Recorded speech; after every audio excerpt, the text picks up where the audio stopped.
This program is about unsolved mysteries. Whenever possible, the actual family members and police officials have participated in recreating the events. What you are about to see is not a news broadcast. Tonight in Unsolved Mysteries, Tim McClure and his mother were inseparable until Teri McClure was found shot to death in a casino parking lot, and her son became the #1 suspect. Tonight, Tim McClure wants to tell his side of the story. In 1973, America was crippled by the gas shortage.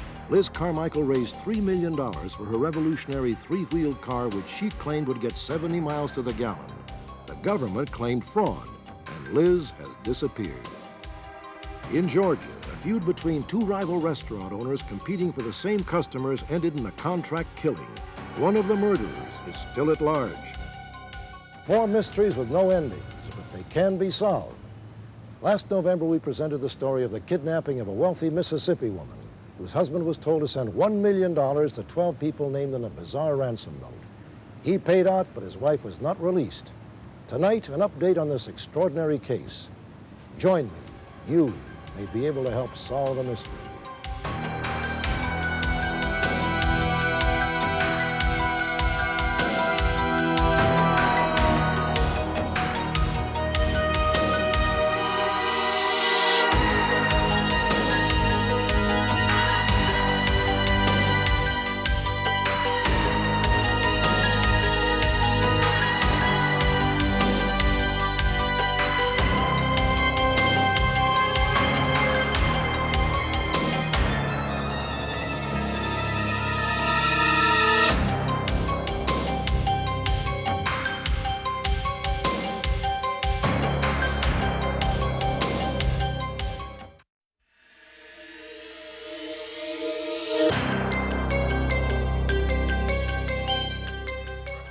In 1977, T.K. Hardy's Saloon was a popular bar and restaurant catering to the student crowd in the university town of Athens, Georgia.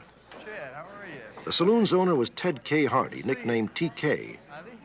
He rented space from a group of businessmen who were converting an abandoned train depot into a complex of restaurants and trendy shops. T.K. Hardy was an obnoxious Yankee when you first met him. He came on really strong, and when he came to town, it took me a little while to get used to him so that I would even want to have him as a tenant. Pretty good. How you doing? Pretty good. When you got to know TK, he was just a real teddy bear, just a really nice guy. He was enthusiastic about the complex and doing it right. Specials going this week? Hardy's arch rival was a man named John Mooney, who also leased space in the remodeled train station for his restaurant called Somebody's Pizza. Mooney and T.K. Hardy had a long history of animosity because both their restaurants were going after the same student clientele. When John Mooney came to town, he was the preppy, out of college, cool guy, was full of vigor and enthusiasm about what he was going to do down there and how he was going to make his millions of dollars and what all he had to offer.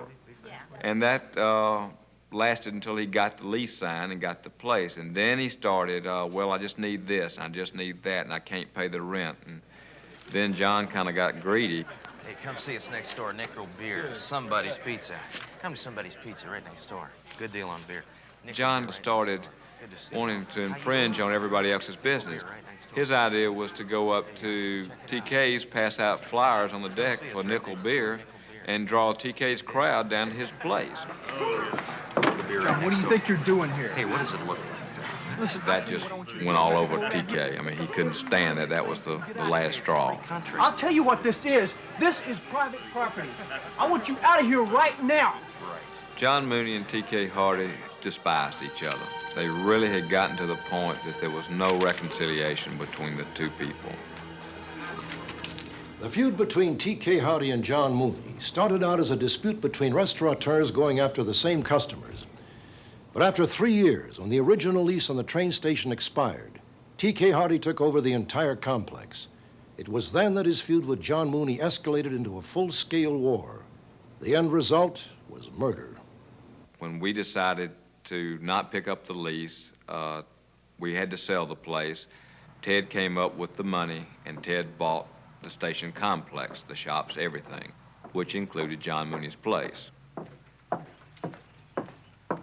He said he was going to evict John as soon as we signed the papers, and he did that on a Friday afternoon. This is your eviction notice. Eviction notice? This is your eviction notice. You're out of here. Wait a minute, TK. T.K. Hardy had made mention to several members of his family, to his girlfriend, that he was concerned, not to the extent that he would harm him physically, perhaps, but that he was really concerned about the attitude of John Henry Mooney against him concerning the eviction.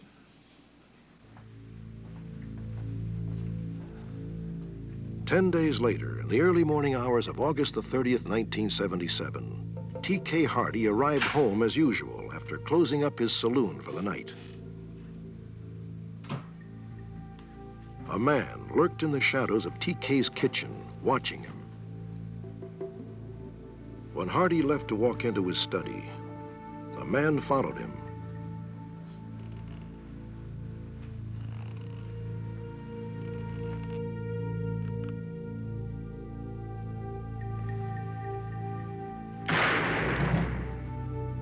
T.K. Hardy was shot one time in the head. He died instantly. 4 hours after Hardy's body was found, police picked up John Mooney for interrogation. At first, Mooney was very cooperative. John, do you know why you're here tonight? Well, I guess it's about the shooting of T.K. Hardy. Yeah. How did you know about the shooting? News of Hardy's murder had not been released to anyone, yet Mooney seemed to know exactly why he was being questioned. On the shooting and how I felt about it. When John Mooney told me that he was aware that T.K. Hardy had been shot, I told him that we had not released that information and that nobody knew that except the police department and the people that were investigating this murder, that he had been killed or how he had been killed. At that time, he did become nervous. He said, "I think I need to talk to my lawyer." All righty, thanks. Bye. Hold on just a second. Sit down. When he hung up the phone, he said, "My lawyer said for me to get up and walk out if I wasn't under arrest." I'm going to allow you to leave. I want to tell you something before you go, though. You're not under arrest right now, but I will. Police did not have sufficient evidence to arrest Mooney. Go ahead.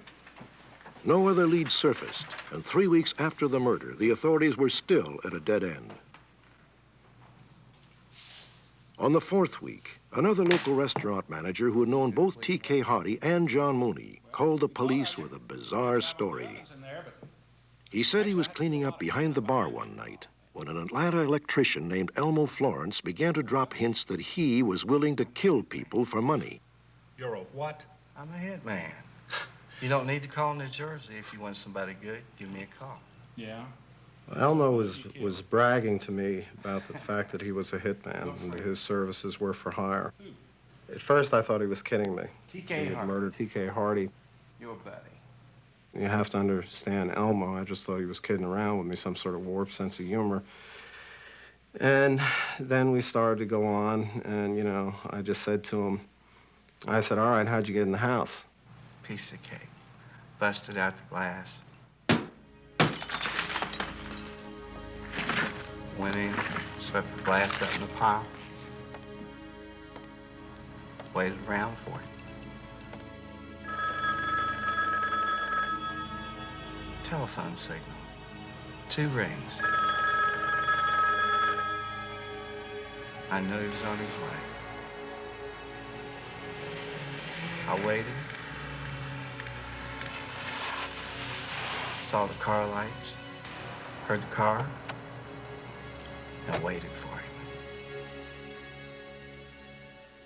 Elmo Florence began to describe the inside of the house where the murder took place. He began to tell the point of entry. He told what type of weapon was used to kill Ted Hardy. He told where the bullet entered the head and where it exited. There was basically in the statement that we received from the manager of the restaurant, there were 21 different points that we had not released to the public. We knew at that time that we had a very hot suspect here. Mr. Florence. Yeah. Elmo Florence? That's right. You're under arrest for murder. Don't move. Don't move. All right, get out of here. Okay, get him on, sir. Yeah. Elmo Florence had told the restaurant manager that John Mooney hired him to kill T.K. Hardy.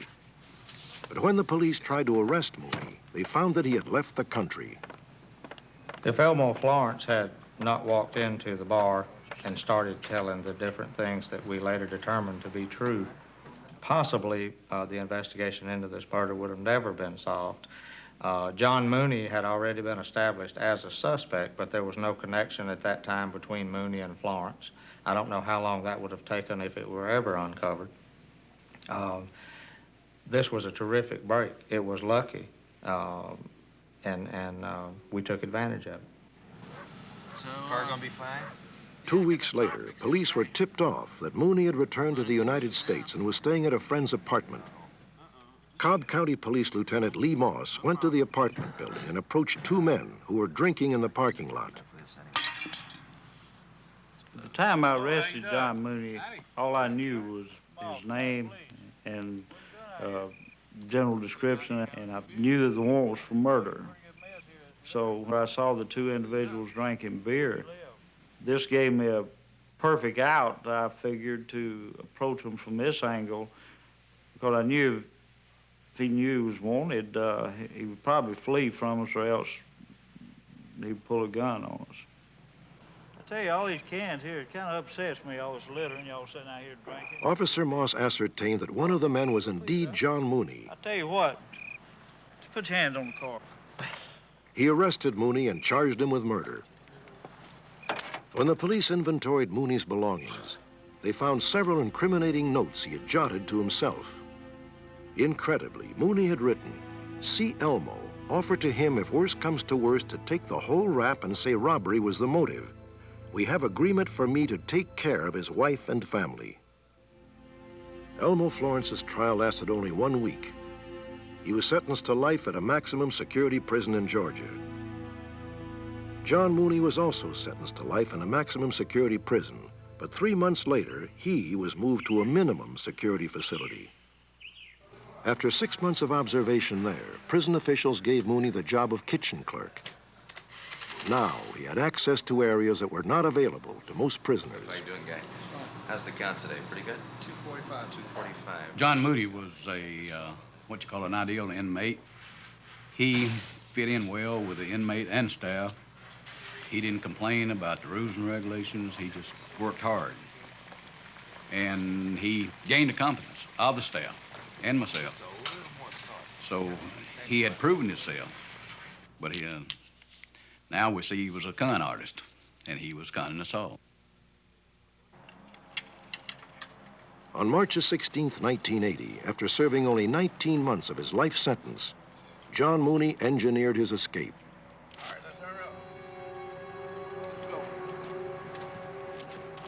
When the prisoners went back inside and the guard locked the gate and walked away, Mooney made his break.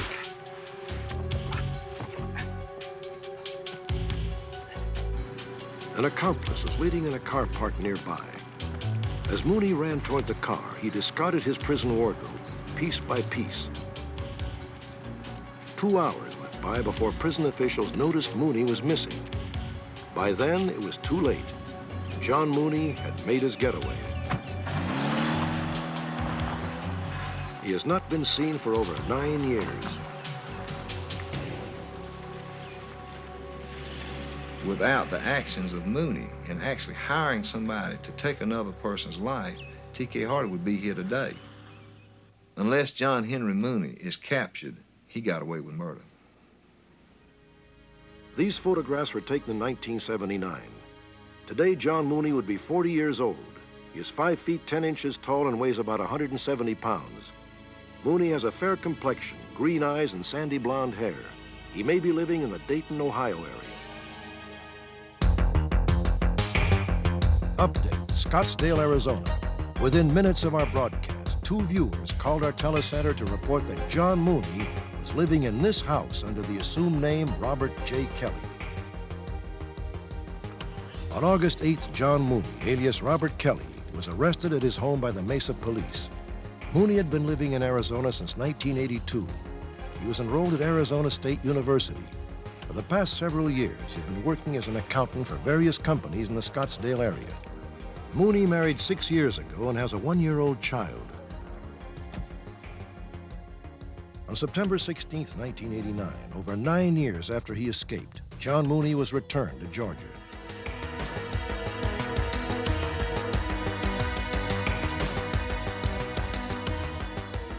In a moment, the story of Liz Carmichael, visionary, automotive genius, and wanted fugitive.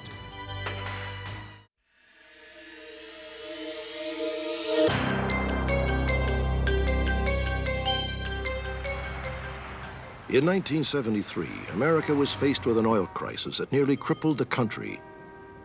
It created a gas shortage, and motorists had to wait hours to fill up their tanks. Consumers wanted a solution: cheaper gas or more economical cars. One visionary claimed she had just such a car, a startling new 3-wheeled vehicle called the Dale. It was claimed that this revolutionary car would get 70 miles to the gallon and cost less than $2,000. Made of a special aerospace plastic, its creator claimed it could withstand an impact against a brick wall at 50 miles an hour and was impossible to tip over. It seemed the perfect answer to the gas crunch. It was a new idea, something we all heard of, the gas guzzlers coming from Detroit, and here's somebody could put out an automobile that could get 60 miles to a gallon of gas and travel all over the city without a problem. Would have been the ideal automobile. The entrepreneur who unveiled the Dale was a remarkable and forceful woman named Liz Carmichael, who saw herself as a cross between Howard Hughes and Henry Ford. We have pledges from private individuals for private stock. Elizabeth Carmichael was very positive, a very command presence, a very powerful appearing person. A big woman, a massive woman, but that was part of her appeal. She wanted to be a man. She wanted to wear a man's pants. She acted like a man. She was strong. She was determined. She had the ability to incite this fire in you, not wimpish in any way. She's a very dynamic, strong person, and she did things that impressed us. Liz achieved celebrity status while raising over $3 million through advanced purchases of her car. Then on May 29, 1975, Geraldine Elizabeth Carmichael was indicted by the Los Angeles County Grand Jury for grand theft and fraud. She was later found guilty on 34 counts. Liz Carmichael's car, the Dale, turned out to be a sham. Was this a case of someone simply failing to live up to their dreams? Or did Liz Carmichael deliberately set out to swindle millions from naive investors? In 1973, Liz was a housewife living in Los Angeles with her 5 children. She claimed she had a degree in mechanical engineering, and in 1974 formed 20th Century Motor Car Corporation to produce her 3-wheeled car, the Dale. I've called you all together to try and give you some updated information on what we're doing here at 20th Century Motors and with the Dale. Liz Carmichael told investors and the press that her company was renting 3 large aircraft hangars where they would soon start production. In our first year. And what about the cost? Cost factor, any American can afford our car. And the questions that were asked were not, well, if you've got a manufacturing facility, where is it? And how long have you been making cars? And who are your engineers? And well, not the tough questions. The questions were basically, well, Liz, we're behind you, and where can I send my money? It was just so exciting, and it was unbelievable. We used to get mail sacks full of mail dragged into that office almost every day. News of Liz and her infamous car spread across the country, and soon she was being interviewed by Newsweek and People magazine. Back at Liz's headquarters in Encino, California, the authorities began to question her claims. I'd like to see Liz Carmichael. Okay, that's right. I'll check with R&D. The California Department of Corporations accused Liz of illegally selling both dealer franchises and cars that did not yet exist. Department of Corporations? How do you do? Look, I have a desist and refrain order issued against 20th Century Motor Car Corporation. It orders 20th Century to desist and refrain from the further offer and sale of securities. Thank you. The Department of Motor Vehicles discovered the company had no state permit to manufacture cars and even questioned whether the lab was developing a vehicle at all. We went to the research and development lab and observed what appeared to be people appearing to be busy, but in wandering through the lab, I saw no evidence that they were designing a vehicle or in the process of making a vehicle. Everyone in the research and development lab, without a doubt, was sincere, believed in the car, and there was even talk if the company should fold. There was a group of us that wanted to get together and continue with the car. We believed that much in the car.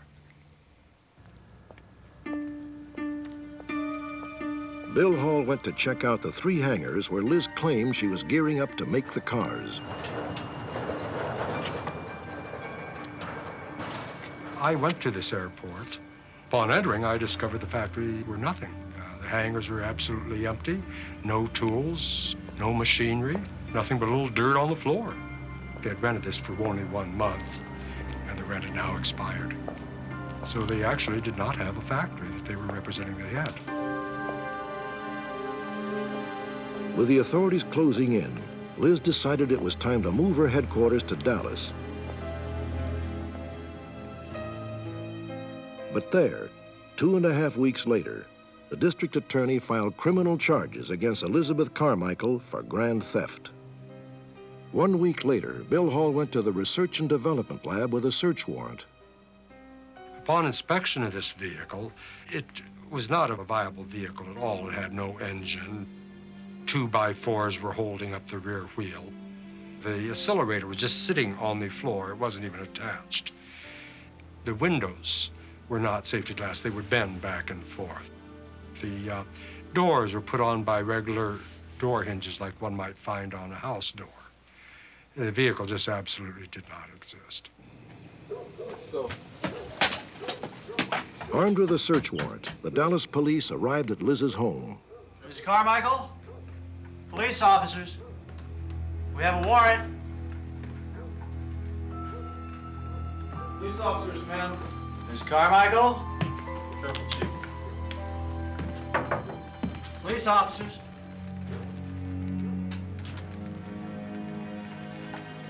What do you make of this? Check all the rooms. Mrs. Carmichael, we have a warrant. The police searched the house. It appeared Liz and her 5 children had left in a hurry. God, will you look at this stuff? Looking through Liz's belongings, the police found evidence that Liz Carmichael was not what she seemed. What do you got there? Looks like some kind of padded girdle. This is incredible. Mrs. Carmichael? I don't know. You know, we better call this stuff in. Okay, honey. He's away. 9 weeks later, Liz Carmichael was discovered living in Miami with her 5 children. A neighbor recognized her from a news photo and called the authorities. She was working for a dating service and going by the name of Susan Raines. They also learned that Liz Carmichael had another identity. She was really a man, Jerry Dean Michael. Michael claimed he had begun hormone treatments in preparation for a sex change operation. It was later learned that Michael was wanted by the federal authorities for counterfeiting in 1961 and jumping bail in 1962. We had no doubt that this was a woman. You just didn't question it. You just didn't question it. I never thought that Liz was a man. I always thought that, and today, she's still Liz to me, still a female. Miss Carmichael, we have a warrant for your arrest.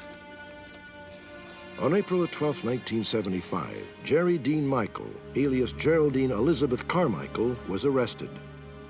She was extradited to Los Angeles, where she went on trial. Liz, arrived in court every day in miniskirts. Now, here is somebody who's over 200 pounds and over 6 feet tall and has a demeanor of, I am a new Henry Ford. It was rather bizarre. You can see that Liz did not give 1 quarter in the course of the trial. There was never once when Liz gave up her position that the people who supported her would vindicate her Why did you tell the public that that car could go 70 miles an hour and still get 70 miles per gallon? Because it can, sir. This car is the car of the future, sir. Without all these trial proceedings, this car would now be in production. Well, then why did you collect 1995 from over 5,000 people when there was no car existing? The car has yet to roll off the line. As soon as the car rolls off the line, the cars will be delivered. As soon as this thing is over, we will be rolling. The idea was valid. It was sound. It could be done today. It could still go back in production and still would be a great car. There's no doubt about it. If she were to walk in this room and say, let's go again, I'd go right with her. Has the jury reached its verdict? Yes, we have, Your Honor. What is your verdict? We find a defendant guilty. On January 24th, 1977, Carmichael was convicted of conspiracy, grand theft, and fraud. She was released on $50,000 bail, which was paid by a prominent television production company in exchange for the rights to her story. For 4 years, Liz appealed her conviction. Finally, in 1980, she failed to show up in court for sentencing. And Liz Carmichael and her 5 children vanished again. They have not been seen for over 8 years. If I were Liz, I would be living as a man, because all of this publicity and all of these victims know Liz as a woman. So I can't see how anybody could now imagine, with the passage of the years, what Liz would look like. And if I were Liz, I think I'd be a man. This is what Liz Carmichael looked like as a man in 1960, and using the FBI computers to age his appearance, how he may look today. This is Liz Carmichael dressed as a woman in 1975, and how she may look today. Update. Within minutes of our broadcast, our telecenter received a tip from a viewer who recognized Liz Carmichael as a flower vendor named Katherine Johnson. Curiously, she had chosen the small community of Dale, Texas as her new home. Shortly thereafter, Elizabeth Carmichael, a.k.a. Jerry Dean Michael, was arrested at her home. 8 years after she jumped bail, Carmichael was returned to California to face sentencing for her prior convictions. A judge reimposed a sentence of 1 to 10 years. Carmichael served 2.5 years and was released from prison. She is currently living as a private citizen in an undisclosed location.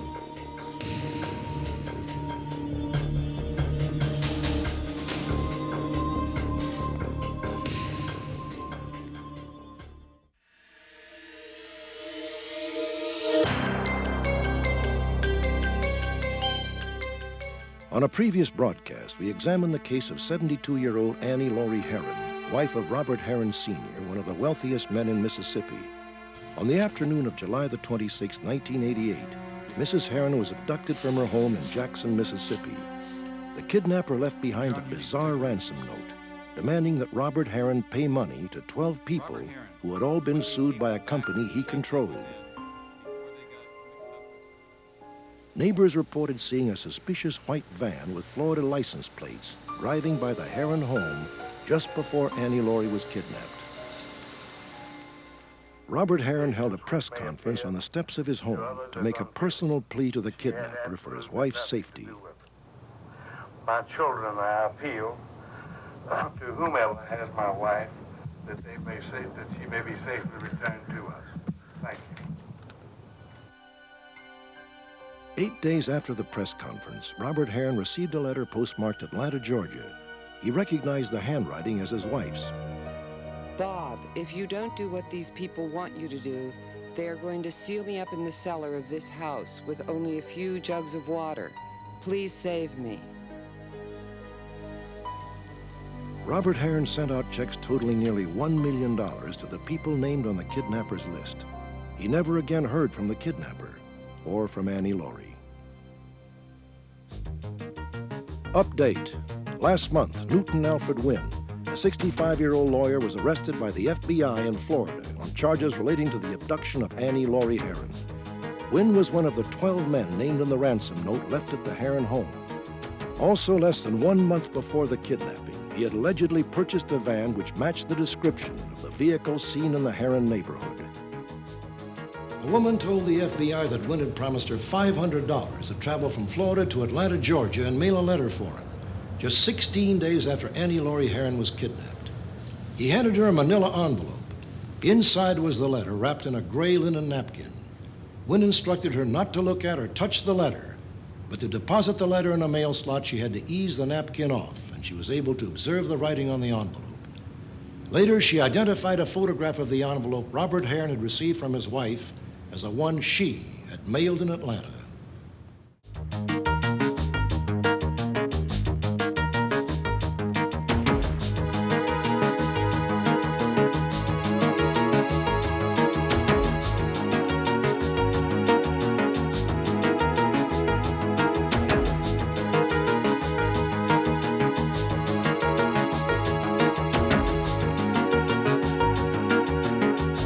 I think about Mom all the time, and I'm sure my daddy does too.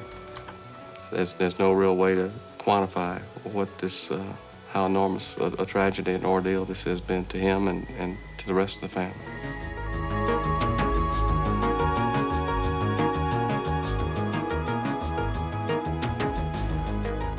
In 1983, Teri McClure was discovered murdered. Her son Tim was a key suspect, and when he took a polygraph test, he flunked. Tonight, he tells why.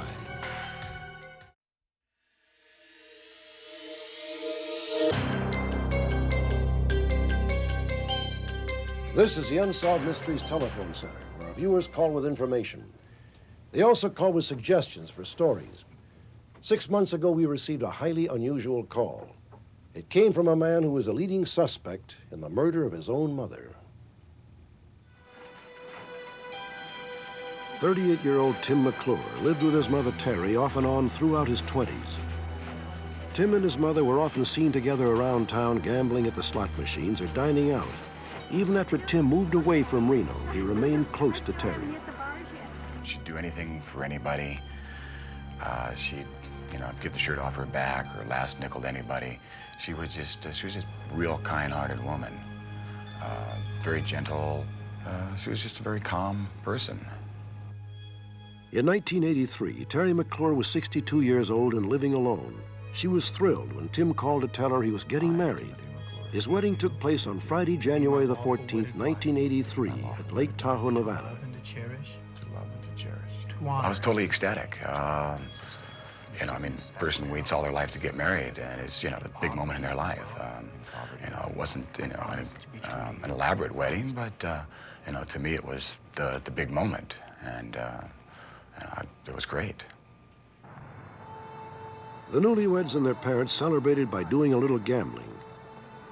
Then around 10 o'clock in the evening, Tim left to walk his mother to her car. Teri planned to drive straight home to Reno, about an hour's drive from Lake Tahoe. Tim told her that he and his wife would stop by to visit the next day.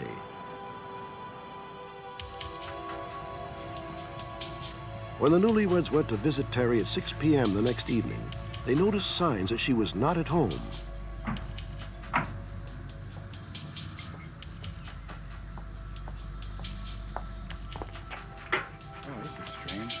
I wonder why she didn't take the paper in this morning. It just appeared as though she hadn't been home. And it was at that point I just had the strangest feeling that something was wrong. I didn't know, but I knew she hadn't been home. And to me that was just real odd, strange, because there I was, on my honeymoon up there to get married, and she had taken time off of work, and to not find her at home, I couldn't understand it. Tim called various family members and friends of his mother. No one had seen or heard from Teri, so he called the police. Yes, I'd like to report a missing person. 3 days later, on Monday, January the 17th, Teri McClure's car was found in the parking lot of a Carson City, Nevada casino, only a half-hour's drive outside Lake Tahoe. The keys were in the ignition, the doors were locked, and Teri McClure was sitting in the front seat, dead. She had been shot twice in the head.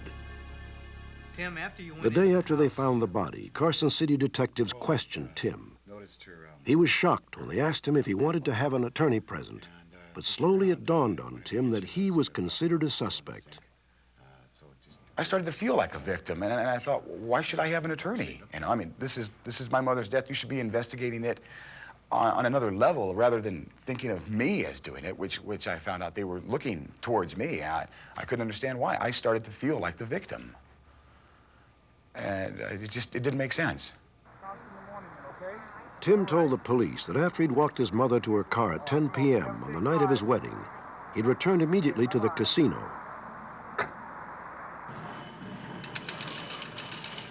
Tim said his wife was still gambling with her parents, so he gambled alone for 2 hours, then rejoined his wife. They went out dancing till dawn. Police have not been able to substantiate Tim's or his wife's whereabouts that night. Although they couldn't provide, specific locations where they went, we made every attempt to determine which bar or which dance hall they had gone to that night, and we were unsuccessful. They indicated that they partied from approximately midnight until 6 a.m. the following morning, none of which we were able to substantiate one way or another. So we kind of went on what he said. Tim also told the police that 2 days before his mother's body was discovered, he'd searched the main highway between Lake Tahoe and Reno. The police became suspicious when Tim said he was looking for his mother's purse. We again found this odd that he would attempt to retrace his mother's steps for the purpose of finding something that nobody knew was missing. On the 16th, nobody had any idea her purse was missing. But he felt a specific need to go out and look for that purse. Yeah, oddly enough, she was found with only her purse missing. She was fully clothed, had all her jewelry. The only thing missing was her purse. They put together the fact that I said I was looking for some evidence of her purse along the side of the highway. And the only reason I said that was because my older sister had put the idea that maybe somebody had commandeered her vehicle and stolen her purse. Tim also drove through the parking lots of the casinos along his mother's route. He proceeded at a slow crawl through the lots of every casino, except one. Sometimes you get a gut feeling. You could maybe think of the Holy Spirit, if you will, just, kind of guiding you. There was perhaps a feeling of keeping me away from there to save me from finding her. I thank God I didn't find her. That would have destroyed me to find her. That casino parking lot was the very spot where Teri McClure's body would be found 2 days later, on Monday, January the 17th. Police estimated that Teri had been dead since Friday, the night of Tim's wedding. Police are also puzzled by a call Tim made to cancel one of his mother's credit cards. Tim claimed he made the call on Monday, January the 17th, the day his mother's body was found. But the credit card company says he called on Friday before his mother had disappeared. I had reported her credit cards missing, thinking maybe that somebody had commandeered the vehicle and that her purse might have possibly been missing. I called on Monday. The woman had written down that I called on Friday, which I couldn't understand. It just didn't make any sense to me why she would mix up from a Monday to a Friday. The credit memo for that particular company is now in the possession of the sheriff's office, and it clearly shows, according to their file, that Tim called, indicated to the recipient that his mother was dead, and the fact that his father was dead, and to please cancel the account. It's just, it's one of the strangest things I've ever heard of, because I called on Monday, and how she could have mistaken that for a Friday, and then mixed up my words like that, saying she had been murdered. I had no idea she'd been murdered. All I knew she was missing, and that's what I told him. We have a credit memo dated January 14th.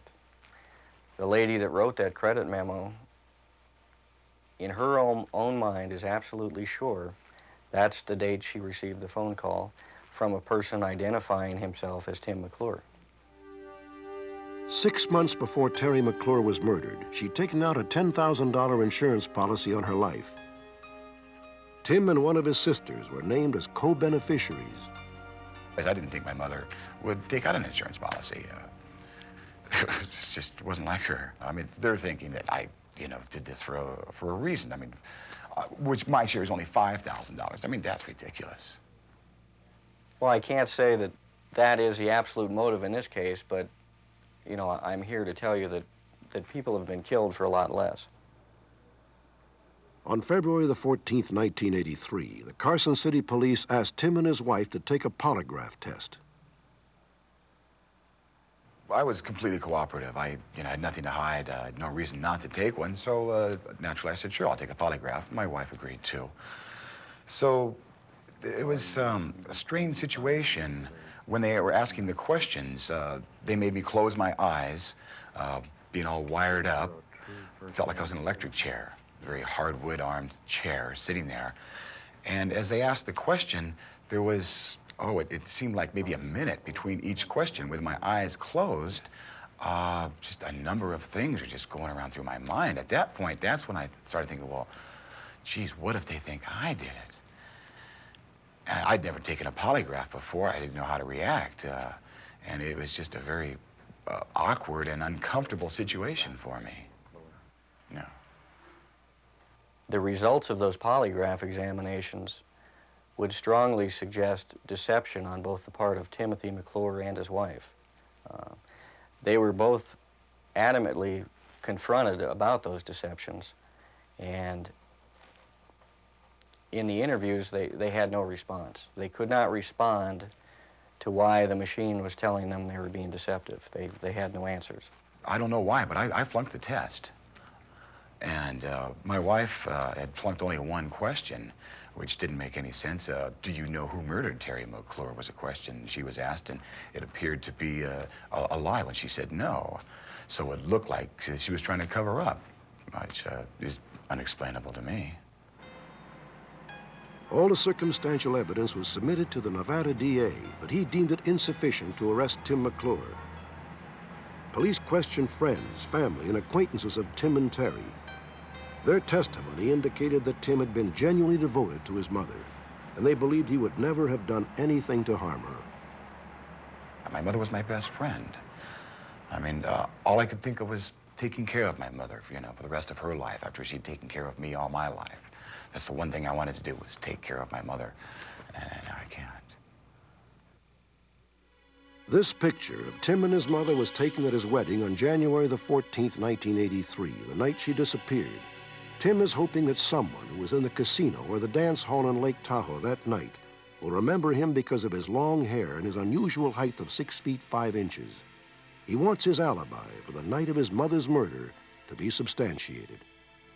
Perhaps somebody will come forward. Maybe they were afraid in the past. Maybe somebody saw something. There has to be somebody out there that had seen something that happened to my mother. Now would be a good time to come out with it.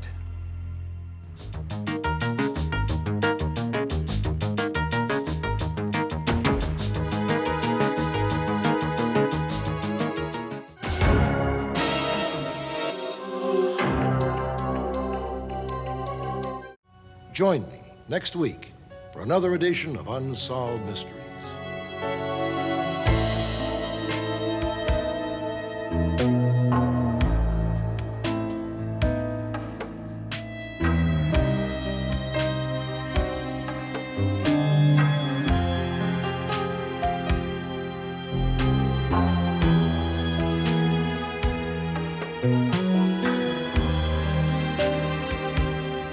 Thank you.